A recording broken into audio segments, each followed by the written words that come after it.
Saudara-saudari yang dikasihi Tuhan, renungan ini akan menutup seluruh rangkaian refleksi yang kita ambil dari khotbah di bukit, Injil Matius bab 5 sampai dengan 7, yang bertemakan tanggapan manusia terhadap kehendak Tuhan. Untuk menutup rangkaian refleksi ini, kita akan membaca Injil Matius bab 7 ayat 24 sampai 29. Mengakhiri khotbah di bukit, Yesus bersabda, "Setiap orang yang mendengar perkataanku ini dan melakukannya, ia sama dengan orang bijaksana yang mendirikan rumahnya di atas batu. Kemudian turunlah hujan dan datanglah banjir, lalu angin melanda rumah itu. Tetapi rumah itu tidak rubuh sebab didirikan di atas batu. Tetapi setiap orang yang mendengar perkataanku ini dan tidak melakukannya, ia sama dengan orang bodoh yang mendirikan rumahnya di atas pasir. Kemudian turunlah hujan dan datanglah banjir, lalu angin melanda rumah itu, sehingga rubuhlah rumah itu dan hebatlah kerusakannya." Dan setelah Yesus mengakhiri perkataan itu, takjublah orang banyak itu mendengar pengajarannya, sebab ia mengajar mereka sebagai orang yang berkuasa, tidak seperti ahli-ahli Taurat mereka. Tuhan Yesus Kristus, Engkau meninggalkan kesan yang mendalam dari khotbahmu di bukit kepada orang-orang yang mencari jalan Tuhan. Mereka Kau tuntun dengan kekayaan yang Kau miliki, yang mengalir dari keilahianmu, sehingga orang-orang dihantar untuk menemukan pesan keselamatan. Hadirlah bersama kami dalam setiap detik kehidupan kami, dan tuntunlah kami untuk selalu menghargai setiap kekayaan rohania yang Kau anugerahkan kepada kami, agar dari waktu ke waktu kami bertumbuh menjadi murid-murid-Mu yang setia. Engkau yang hidup dan berkuasa bersama dengan Bapa dan Roh Kudus, kini dan sepanjang masa. Amin. Saudara, kita menyadari bahwa betapa berharganya firman Tuhan yang diungkapkan kepada kita.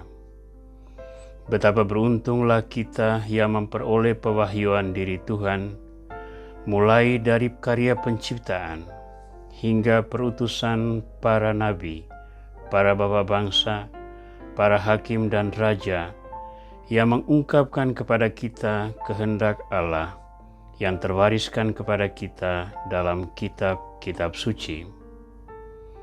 Namun pewahyuan sejati diri Tuhan berpuncak pada Yesus Kristus, Sabda yang menjadi manusia, yang hadir dan melayani kita secara langsung, sehingga kita pun mengalami kehadiran Tuhan secara nyata, yang bahkan terwaris kepada kita di dalam sakramen Maha Kudus.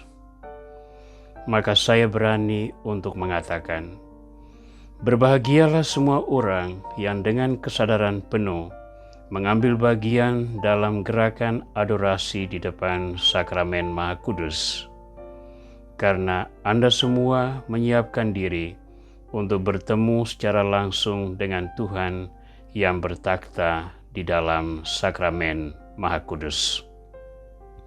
Betapa Tuhan yang rendah hati itu menampakkan diri kepada kita, sehingga kita memiliki pegangan yang kokoh, yang sanggup membimbing kita melewati berbagai ujian dan tantangan, yang bisa menggoyahkan sendi-sendi pertahanan iman kita.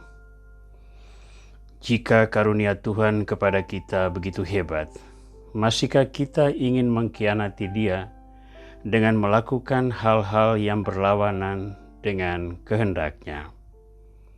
Tentu saja sebagai orang beriman, kita ingin selalu setia pada kehendak Tuhan itu, karena Dia adalah penyelamat kita, dan Dia menghendaki agar kita menjadi instrumen keselamatan bagi sesama kita yang masih berada di jalan kegelapan.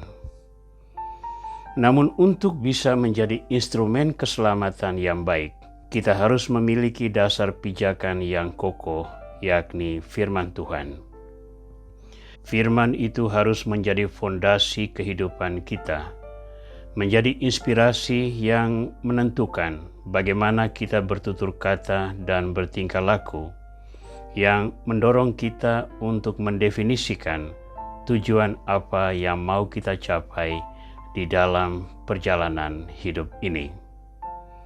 Maka kita terus berupaya untuk meresapkan firman itu melalui pembelajaran, melalui refleksi dan meditasi, dan melalui penyerapan nilai-nilai Injil dalam praktek konkret, sehingga kita berdiri di atas wadas yang kokoh, yang akan tahan uji di dalam menghadapi badai sekularisme, materialisme, ateisme, dan berbagai nilai-nilai duniawi lain yang merongrong jalan keselamatan dalam nama Kristus.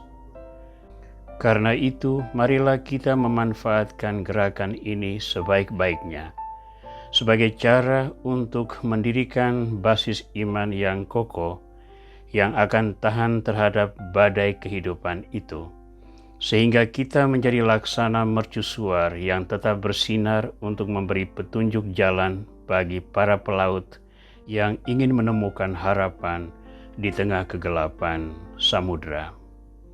Saudara, iman kita adalah karunia yang hidup, yang bisa memberi kita daya yang tak kunjung putusnya. Iman ini merupakan sumber kekuatan. Iman ini juga menjadi sebuah karunia yang hanya layak bagi orang-orang yang mau membuka diri bagi Roh Kudus. Namun karunia yang begitu besar ini merupakan tanggung jawab yang menuntut perhatian kita secara serius. Karena kita pun ingin agar sesama kita memiliki fondasi yang kokoh dalam diri Kristus Sang Penyelamat yang memberi kita harapan akan keselamatan abadi. Karena itu, sebagaimana Kristus telah memberi kesan yang mendalam bagi para pendengarnya, kewajiban kita adalah memberikan kesan yang mendalam tentang Kristus dalam diri orang-orang yang menjadi sasaran pewartaan kita. Setiap orang yang mendengarkan sharing iman kita akan terdorong untuk mencari siapa Kristus yang begitu berpengaruh dalam hidup kita. Setiap orang yang mengalami pelayanan kita yang penuh cinta akan tergerak untuk mengenal Kristus yang menjadi inspirasi pelayanan tersebut. Setiap orang yang melihat keseimbangan antara kata dan perbuatan kita sesuai dengan norma-norma Injil akan tergerak untuk mengimani Yesus yang menyelamatkan.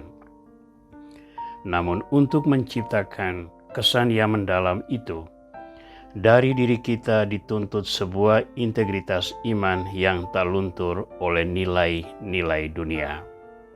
Inilah perjuangan yang selalu kita lakukan.